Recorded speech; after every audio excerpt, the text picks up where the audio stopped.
بسم اللہ الرحمن الرحیم۔ السلام علیکم معزز طلباء کرام، آپ سب کیسے ہیں؟ آج ہم معطا امام محمد کے سبق نمبر 111 کو پڑھیں گے۔ آج کے ہمارے سبق کا عنوان ہے دفینے کا بیان اور صدقہ کے حقدار کا بیان۔ آج کے ہمارے سبق کی جو عبارت ہے وہ شروع تو ایک باب الکنز کے باب سے ہوتی ہے، لیکن اس کے بعد ہم دوسرا باب کے باب من تحل لہ الصدقۃ کو بھی ساتھ آج کے سبق میں شامل رکھیں گے،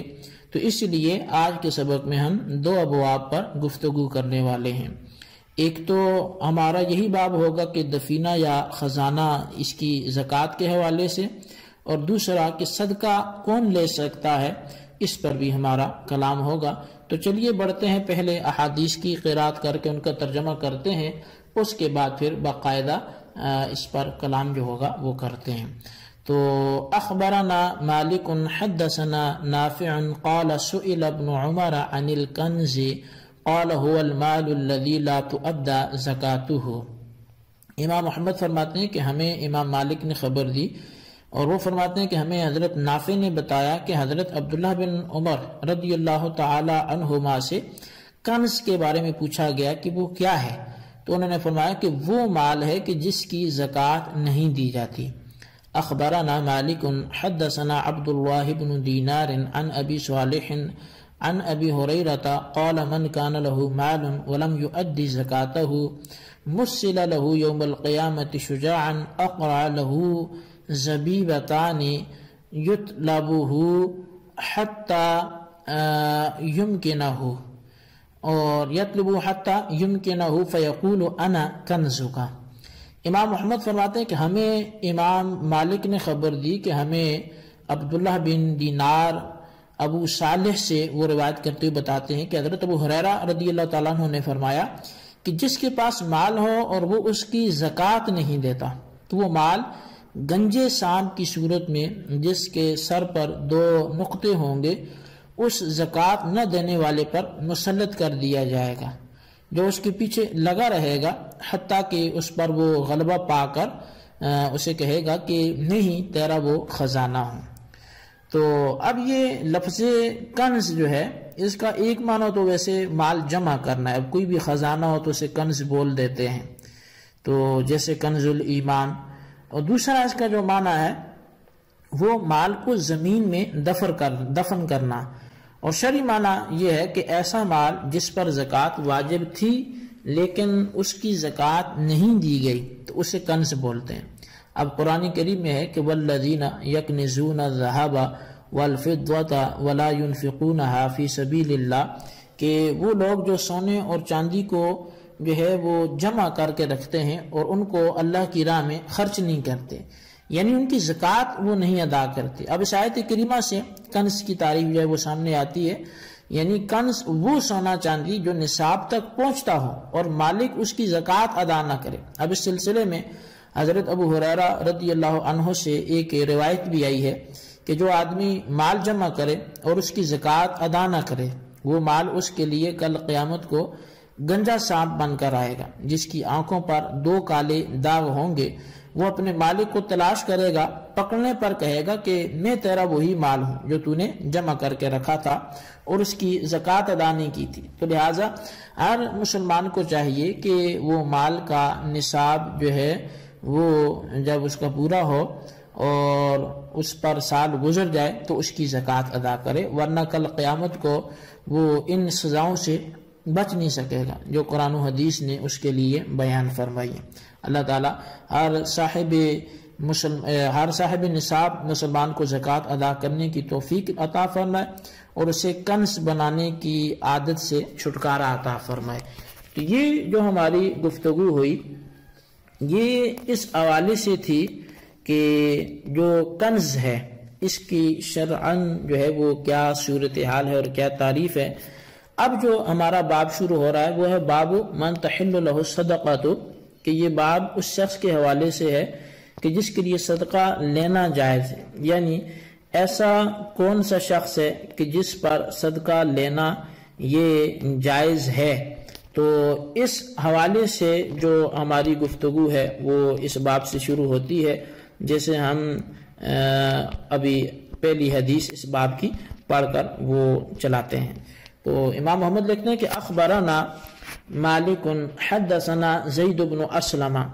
عن عطاء بن يسار ان رسول الله صلى الله عليه وسلم قال لا تحل الصدقة لغني الا لخمسة: لغاز في سبيل الله، او لعامل عليها، او لغارم، او لرجل اشتراها بماله، او لرجل له جار مسكين تصدق على المسكين فأهدى إلى الغني۔ فرمایا جی امام محمد رحمۃ اللہ تعالی علیہ نے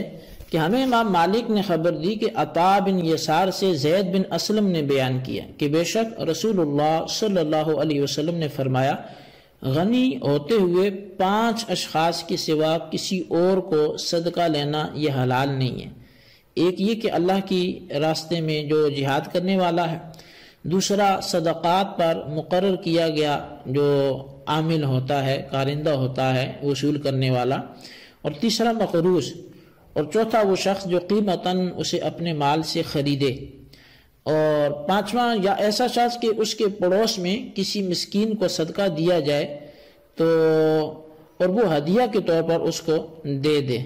تو صدقوا علی المسکین فاہدی الی الغنی، کہ صدقہ تو مسکین پر کیا جائے لیکن وہ ہدیہ کے طور پر غنی کو دے دے۔ قال محمد وبہذا نأخذ والغازی فی سبیل اللہ اذا کان له عنها غنى يقدر بغناه على الغزو لم يستحب له أن يأخذ منها شيئا، وكذلك الغارم إن كان عنده وفاء بدينه وفضل تجب فيه الزكاة لم يستحب له أن يأخذ منها شيئا، وهو قول أبي حنيفة رحمة الله عليه۔ امام محمد رحمۃ اللہ علیہ فرماتے ہیں کہ ہم احناف اسی پر عمل کرتے ہیں، اور فی سبیل اللہ جہاد کرنے والا اگر اس قدر مال رکھتا ہو کہ وہ اس کے ہوتے ہوئے جہاد پر قدرت رکھے تو اسے مال زکوٰۃ سے کچھ بھی نہیں لینا چاہیے، یہ اس کے لیے بہتر ہے۔ یوں ہی مقروض کے پاس اگر قرض ادا کرنے کے لیے رقم ہو اور کچھ فالتو بھی ہو کہ اس میں زکوٰۃ واجب ہو تو اس کے لیے بھی مستحب یہ ہے کہ مال زکوٰۃ میں سے کچھ بھی نہ لے، اور یہی امام اعظم امام ابو حنیفہ رحمۃ اللہ علیہ کا قول ہے۔ تو اب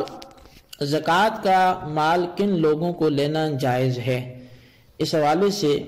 امام محمد رحمۃ اللہ تعالی علیہ نے ایک حدیث بیان کی ہے جس میں 5 آدمیوں کا ذکر ہے جو غنی ہونے کے باوجود زکوٰۃ لے سکتے ہیں۔ یعنی غنی کا مطلب یہ ہے کہ وہ 5 فقراء بھی نہیں ہیں لیکن اس کے باوجود ان پر زکوٰۃ جائز ہے۔ اب پہلے تو ہم 5 آدمیوں کو سمجھتے ہیں اور پھر اس پہ جو قیل و قال ہے وہ کرتے ہیں۔ پہلا وہ غازی ہے،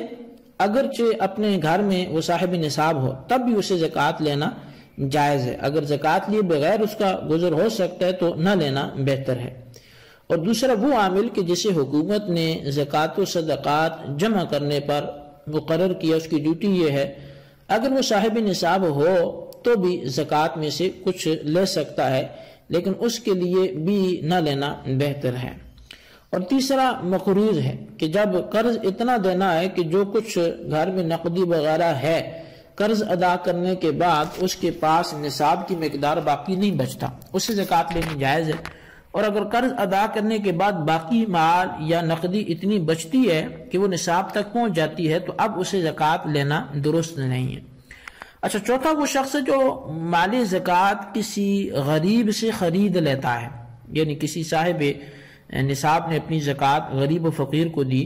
اور اسے اس کا مالک بھی بنا دیا، اب وہی غریب زکوٰۃ میں وصول کیا گیا مال کسی امیر کو فروخت کر دیتا ہے، بیچ دیتا ہے، تو امیر کے لیے یہ خرید و فروخت جائز ہے۔ اچھا، کسی نے مستحق زکوٰۃ جو ہے وہ کو ادا کر دی، زکوٰۃ مستحق زکوٰۃ تھا اور اس کو اس نے زکوٰۃ بھی ادا کر دی، پھر اس مستحق نے وہی مال زکوٰۃ کسی غنی کو بطور ہدیہ تحفہ کے دے دیا تو اس غنی کا اس تحفے کو قبول کرنا یہ درست ہے۔ اب مختصر یہ کہ مال زکوٰۃ میں جو ہیلہ شرعی ہے یہ جائز ہے، جیسا کہ سید کو براہ راست زکوٰۃ نہیں دی جا سکتی، اگر اس کی مال زکوٰۃ سے مدد کرنا پڑے یا اب کوئی حقدار ہو تو دینا بھی چاہیے، لیکن ظاہر ہے ڈائریکٹ اس پہ زکوٰۃ لگتی نہیں، تو پھر اگر کوئی دینا چاہے تو اس کا طریقہ یہ ہے کہ مال زکوٰۃ پہلے کسی مستحق کی ملکیت کریں گے، کسی شریف فقیر کو دیں گے جو غیر سید ہوگا، غیر ہاشمی ہوگا، پھر وہ مستحق وصول شدہ مال زکوٰۃ کو بطور ہدیہ کے اس ہاشمی نسب والے کو، اس خاندان نبوت والے کو دے دے گا، تو یہ طریقہ جو ہے وہ جائز ہے۔ اچھا، اسی طرح مدارس اسلامیہ میں زکوٰۃ کی رقم میں یہی ہیلہ جو ہے وہ استعمال کیا جاتا ہے، لوگ مال زکوٰۃ مدرسہ کے محتمم کو دے کے چلے جاتے ہیں، جو بانی ہوتا ہے یا سرپرست اعلیٰ ہوتا ہے، تو اب محتمم اسی مال زکوٰۃ کو طلبہ میں سے غیر سید اور غیر ہاشمی اور مستحق کی ملکیت میں دے دیتا ہے، پھر اگر وہی مستحق طالب علم اپنی خوشی سے وہ رقم مدرسے کو یا محتمم صاحب کو جو ہے وہ ہدیہ تن پیش کر دیتا ہے تو یہ جو ہے وہ زکوٰۃ کا اب استعمال جو ہے وہ شرعاً تو اس طالب علم پہ ادا ہو چکا، اب یہ نفلی طور پہ پھر مدرسے میں اس کا خرچ ہوتا ہے تو یا مسجد میں خرچ ہوتا ہے، یہ جائز طریقہ ہے۔ اب جہاں بھی محتمم چاہے اسے خرچ کرے، جو بھی شرعاً اس کا طریقہ کار ہے وہ جائز ہے اس کے لیے، لیکن مال زکوٰۃ اس ہیلے کے بغیر اگر کوئی شخص وہ مدرسے کی تعمیر میں یا مدرسین کی تنخواہ پہ خرچ کرے گا تو اس زکوٰۃ ادا کرنے والی کی زکوٰۃ ادا نہیں ہوگی، کیونکہ زکوٰۃ کا مال وصول کرنے والے کا صاحب قبضہ ہونا اور مستحق ہونا یہ ضروری ہے۔ مدرسہ کی عمارت کیونکہ یہ صاحب قبضہ نہیں ہے، اور اسی طرح مسجد کی جو عمارت ہے وہ بھی صاحب قبضہ نہیں ہے، اور مدرسین عام طور پر مستحقین میں شامل نہیں ہوتے، اور نہ اس چیز کی تنخواہ دیتے وقت جو ہے وہ پرواہ کی جاتی ہے، تو اس لحاظ سے جو ہے وہ اس ہیلے کی جو صورت ہے وہ اپنانی پڑے گی تاکہ ان کے لیے بھی زکوٰۃ کا استعمال جو ہے وہ جائز ہو سکے۔ اور اس ہیلے کی اصل وہ حدیث پاک ہے جو صحاح ستہ میں مروی ہے، جس کا خلاصہ یہ ہے کہ حضرت سیدہ بریرہ رضی اللہ تعالیٰ عنہ کے ہاں کسی نے صدقے کا گوشت بھیجا، تو اب انہوں نے اسے پکایا تو نبی علیہ الصلوۃ والسلام نے پوچھا کہ اوپر ہنڈیا میں کیا پک رہا ہے، تو عرض کی کہ گوشت ہے، فرمایا اس میں سے مجھے بھی کچھ کھلاؤ، تو عرض کی کہ حضور یہ صدقے کا ہے، یعنی چونکہ آپ تو اور آپ کی نسبت سے اللہ تعالیٰ نے آپ کے جو خاندان والے ہیں وہ عباسی ہوں، علوی ہوں، عقیلی ہوں یا بنی حارث سے ہوں، یعنی جو نبی علیہ السلام کے بنو ہاشم سے تعلق رکھنے والے ہاشمی افراد ہیں، سید ہوں، تو ان کے لیے جو ہے وہ زکوٰۃ کیونکہ یہ مال کا میل ہے اور نسب کی شرافت کی وجہ سے، اس نسب کے عالی ہونے کی وجہ سے وہ زکوٰۃ ان کے لیے لینا جائز نہیں ہے کہ وہ میل ہے اور یہ اعلیٰ ہیں، تو میل ان اعلیٰ لوگوں کے شان نہیں ہے۔ تو اب اسی لیے حضرت بریرہ رضی اللہ تعالیٰ عنہ نے بھی عرض کیا کہ حضور وہ آپ کے لیے نہیں ہو سکتا، چونکہ آپ کے لیے صدقہ کہاں وہ استعمال کرنا جائز ہے، تو نبی علیہ السلام نے فرمایا کہ صدقہ تو تمہارے لیے تھا، اب تم ہمیں دو گی تو وہ صدقہ نہیں بلکہ یہ ہدیہ ہوگا، تو مطلب یہ کہ تم پر جس نے صدقہ کیا تو وہ صدقہ تو ادا ہو چکا، اب تم اس کی جو ہے وہ مالکہ بن چکی، یہ تمہاری ملک میں آ گیا، اب تم چاہو تو غنی کو بھی ہدیہ کر سکتی ہو، اب تم چاہو تو سید کو بھی ہدیہ کر سکتی ہو، تو اس لیے آپ نے فرمایا کہ وہ صدقہ تو تمہارے لیے تھا، اگر تم ہمیں دو گی تو وہ صدقہ نہیں ہوگا بلکہ یہ ہدیہ ہوگا، تمہارے لیے صدقہ ہمارے لیے ہدیہ۔ تو اسی سے علماء اصول نے پھر ایک قانون نکالا کہ ملک کی تبدیلی سے جو مملوکہ چیز ہے اس کا حکم بھی بدل جاتا ہے، کہ جب تک وہ ملک زکوٰۃ دینے والی کی تھی تو اب وہ جس کو دے گا تو ظاہر وہ زکوٰۃ شمار کی جائے گی، لیکن جب وہ مال اس کی ملک سے فقیر کی ملک میں آ گیا جو شرعاً زکوٰۃ کا مستحق ہے، تو اب وہ فقیر اگر وہ اپنی ملک سے کسی کو دیتا ہے تو وہ پھر ہدیہ شمار ہوگا، وہ پھر زکوٰۃ نہیں ہوگا۔ تو ملک کی تبدیلی سے مملوکہ چیز کا حکم بھی بدل جائے گا۔ تو بہرحال یہ ایک بات تھی جو ہیلے کے حوالے سے، ہیلہ شرعی کے حوالے سے آپ کے سامنے پیش کی گئی۔ اس آج کے سبق کو اچھی طرح سمجھیں، اس کے خلاصے کو اپنے رجسٹر پر لکھیں، بالخصوص ان سوالات کے جوابات ہیں۔ سوال نمبر 1 یہ کہ کنز کی تعریف کیا ہے، وضاحت سے تحریر کریں، اور سوال نمبر 2 یہ کہ ہیلہ شرعی جو زکوٰۃ میں استعمال ہوتا ہے اس حوالے سے کوئی ایک قانون علماء اصول نے جو ایجاد کیا ہے وہ لکھیں۔ اللہ تبارک و تعالیٰ سے دعا ہے جو کچھ ہم نے پڑھا سنا اسے یاد رکھنے کی توفیق نصیب فرمائے، آمین بجاہ النبی الامین صلی اللہ علیہ وسلم۔